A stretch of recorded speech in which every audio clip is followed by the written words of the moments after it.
Hello, dear students. In this video, we will reduce the fractions to the following lowest term by dividing them to the common factors. हम क्या करेंगे, हमारे पास कुछ fractions होंगे, हम उनको lowest term में कन्वर्ट करेंगे और उनको डिवाइड करवाएंगे उनके कॉमन फैक्टर्स के साथ। तो हमारे पास जो फर्स्ट फ्रैक्शन है वो हम ले लेते हैं 14/49। अगर वो लेते हैं तो हम इनको कन्वर्ट करके देखते हैं लोएस्ट टर्म में। तो यहाँ पे फ्रैक्शन लिख लेते हैं 49 डिनोमिनेटर में, 14 न्यूमिनेटर में। तो हमें इनको डिवाइड करना है कोई भी कॉमन फैक्टर के साथ, मतलब किसी भी टेबल पे अगर ये दोनों नंबर हमें आते हुए मिल गए हम इनको डिवाइड कर देंगे। ओके, तो मैं इनको सोल्व करने के लिए आपको सिंपल और इजी वे में लेके जाऊंगा और जो हम डेली लाइफ में यूज करेंगे, मतलब जब भी हम क्वेश्चंस को सॉल्व करेंगे। तो देखो ये 14 और 49 आपको अब तक पता चल गया होगा कि ये कौन से ऐसे टेबल्स हैं जिन पे ये आते हैं। तो अगर बात करें 49 की तो ये नंबर जो है सिर्फ 7 के टेबल पे आता है, और अगर 14 देखें तो वो भी 7 के टेबल पे आता है। तो ये जो 7 है ये दोनों का कॉमन फैक्टर हो गया। तो कॉमन फैक्टर है तो कट कर सकते हैं। ये 7 के टेबल पे आता है 2 बार, ये आता है 7 बार, तो इनको रिड्यूस करके 2/7 लिख देंगे। ओके, ऐसे हम इनको सोल्व करने वाले हैं। ये था हमारा ए क्वेश्चन। बी क्वेश्चन देख लेते हैं, ऐसे ही खूब सारे क्वेश्चन करेंगे हम।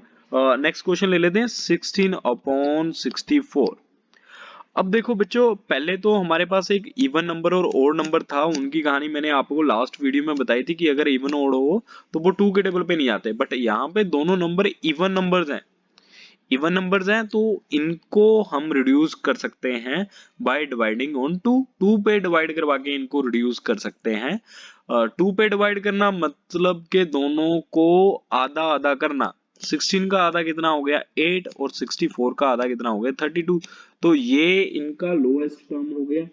अब देखो इसके बाद भी ये दोनों एक ही टेबल पे आ रहे हैं, ये दोनों 8 के टेबल पे आते हैं। 8 के टेबल पे 8 आता है 1 टाइम और 32 आता है 4 टाइम। तो इनको रिड्यूस करके कितना आ गया 1/4 आ गया। देखो कितना आसान है ये। अब हमें बस ये नंबर ढूंढने हैं और तब तक डिवाइड करवाना है जब तक ये डिवाइड होना बंद नहीं हो जाते। जैसे अभी 1 और 4 है, ये दोनों एक टेबल पे नहीं आते 1 के अलावा, तो हम इनको छोड़ देंगे। नेक्स्ट देखते हैं। नेक्स्ट है हमारे पास 18/27। ये दोनों टेबल देखो 3 के टेबल पे आ रहे हैं, तो 3 के टेबल पे कितनी कितनी बार आ रहे हैं वो देख लेते हैं। ये 3 के टेबल पे आते हैं 6 टाइम्स, और 27 आता है 9 टाइम्स। ये दोनों टेबल्स हो गए। अब इसके बाद देखो 6 जो है 3 के टेबल पे भी आता है, 9 भी आता है, तो ये 6 जो है वो 2 बार आता है और 9 जो है वो 3 बार आता है। अब इसके आगे ये नहीं आते तो ये इनकी लोएस्ट टर्म होगी, बिल्कुल छोटे से छोटी, जिसको आगे डिवाइड नहीं कर सकते हम किसी और नंबर से 1 के अलावा। ओके, नेक्स्ट क्वेश्चन कर लेते हैं। नेक्स्ट क्वेश्चन तो बड़ा ही खतरनाक सा है 105/75। भाई आप ध्यान रखना, क्वेश्चन देख के डर मत जाना, आपको डिविजिबिलिटी नंबर्स की आनी चाहिए। जैसे यहाँ पे दोनों नंबर्स के लास्ट में 5 है, इसका मतलब ये दोनों नंबर 5 के टेबल पे जाएंगे, कट होंगे। देखो यहाँ पे इस फर्स्ट नंबर को अगर कट करते हैं, आगे 10 लिखा हुआ, 10 5 के टेबल पे 2 बार आता है, और 5 कितनी बार आता है 1 बार। देखो यही काट दिया हमने, मतलब 21 5s आर 105 होता है, यहाँ से पता भी चल गया हमें। कितना आसान रहा हमारे लिए ये ऐसे सोल्व करना। अब देखते हैं 7 5 के टेबल पे 1 बार आता है, आता नहीं बट इससे छोटा 5 आता है जो 1 पे आता है, और इसमें से 5 माइनस करेंगे तो 2 आ गया। 2 एंड 5 जो है 25 बना, जो 5 के टेबल पे 5 टाइम्स आता है। तो देखो हमने डायरेक्ट इसको डिवाइड भी कर दिया और हमारे पास आंसर जो आया वो 21/15 आ गया। बट अभी भी आप देख सकते हो कि 21 जो है वो 3 एंड 7 के टेबल पे आता है, 15 जो है वो भी 3 एंड 5 के टेबल पे आता है। इन दोनों में अभी भी कॉमन फैक्टर है, और इसलिए हम इसी 3 से डिवाइड कर देंगे दोनों को। अगर डिवाइड करते हैं 21 को तो ये 7 3 21 हो गया। अगर 15 को करते हैं तो ये 5 पे आ गया, जो बाकी के बचे नंबर थे वो फ्रैक्शन में आ गए। और इनको अगर देखें तो इनको आगे फर्दर हम डिवाइड नहीं कर सकते हैं। ऐसे हम इन नंबर्स को इनकी लोएस्ट फॉर्म में कन्वर्ट करेंगे। आई होप कि आपको ये क्वेश्चन समझ आए हों। अगर नहीं तो सब्सक्राइब करके बाकी की वीडियोस देख लेना। अगर आ गए तो बहुत ही अच्छा, मजा आ गया मुझे भी। ओके, सो अब चलते हैं नेक्स्ट क्वेश्चन की ओर। नेक्स्ट क्वेश्चन में देखते हैं कि क्या करना हमें।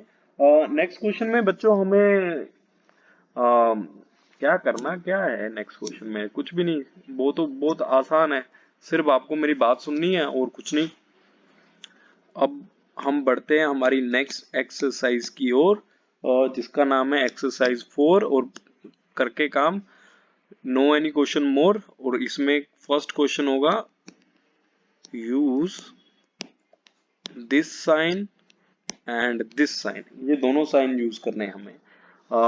इनमें से दिस और दिस, ये जो साइन है ये ग्रेटर देन है, ये स्मॉलर देन है, ये यूज करना है हमें। फ्रैक्शंस दे रखी होंगी और फ्रैक्शंस के बीच में करना है ये। देखो मैं फर्स्ट फ्रैक्शन लिख लेता हूँ और आपकी जो फ्रैक्शन की फ्रस्ट्रेशन है वो भी निकाल देता हूँ।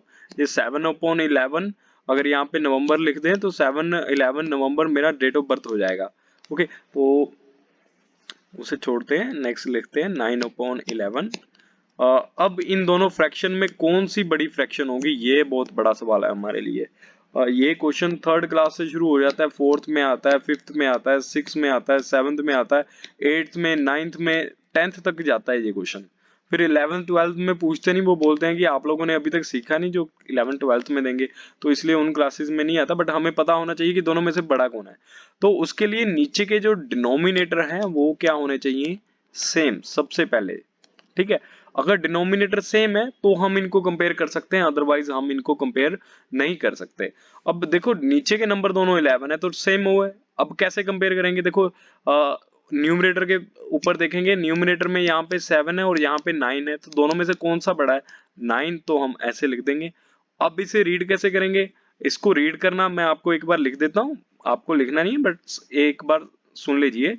इसे हम रीड करेंगे 7, जिसके स्पेलिंग गलत लिख दी है मैंने, SEVEN 7 अपॉन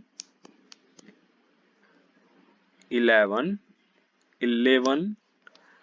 इज, देखो ये साइन जो है 7/11 की ओर नहीं है तो हम लिखेंगे स्मॉलर। ये 7/11 क्या है, स्मॉलर है देन किससे छोटा है, 9/11। ऐसे हम इसको सोल्व करेंगे इस क्वेश्चन को।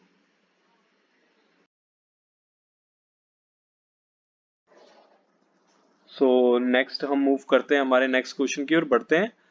इन the next question we have the fraction, B part करते हैं अभी हम।